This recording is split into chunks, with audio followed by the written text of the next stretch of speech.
Setters. Today I'm going to do a 100-hour review on the John Deere Z365r.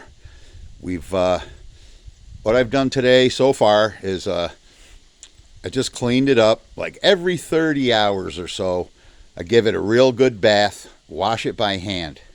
Don't wash it with a hose. I mean, not a pressure washer.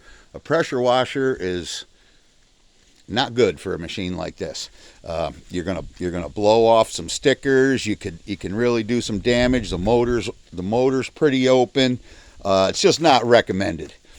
The one thing that I do, take off this plate right here. It's got like a 14 millimeter bolt there. You take this plate out, you can see your whole deck. That one up in the middle will get jammed up with grass.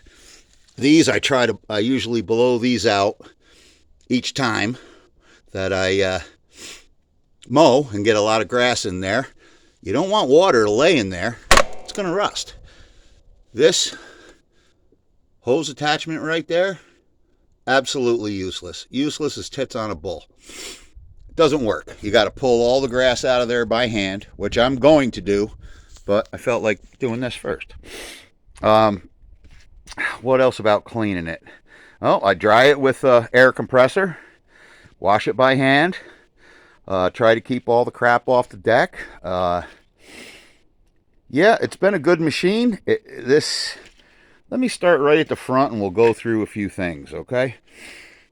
Right here, you can't add grease. So I guess when the bearings go, they go. Which John Deere likes doing things like that. And when you see the oil filter, you'll see what I mean. Now we'll say something awesome about John Deere. These deep decks, absolutely wonderful. I've had many compliments on how well this thing cuts, and it does. If the grass is high or wet, you need to slow down a little bit.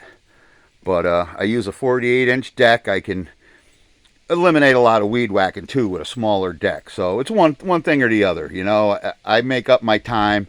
This has cut lawns down by half having this machine. I do mow several lawns with it. Well, most of them are, I got 3 2-acre properties and my own, which is small, and a couple other small ones. So this thing gets used. Now, this is another thing. Here's your hour meter. I got just over 100, like I said. My oil's good. I don't have to change that. This gas light, I came on once when I had a full tank of gas. There's like a little red thing. You can't see it. Useless. When you're done mowing, just fill the damn thing back up. When you start it, every time, even if it's warm, you got to kick it up into the choke, knock it right off. It starts every time right away. Now, for my favorite thing to bitch about is the John Deere, I forgot what they call it, easy change, I think. Well, here it is. And if you want to buy it, I'll sell it to you real cheap. There's a, oops, dropped a piece. Where does that go? Well, it don't matter because I don't use the damn thing anyway. Oh, here it is. Here's the piece that this goes in. Oh yeah, that's where it goes. It goes like that. This screws into where your oil filter would go. On top of this is John Deere's $60 oil change, which changes 75-60% of your oil. Don't sound like a good thing to me. Now, yes.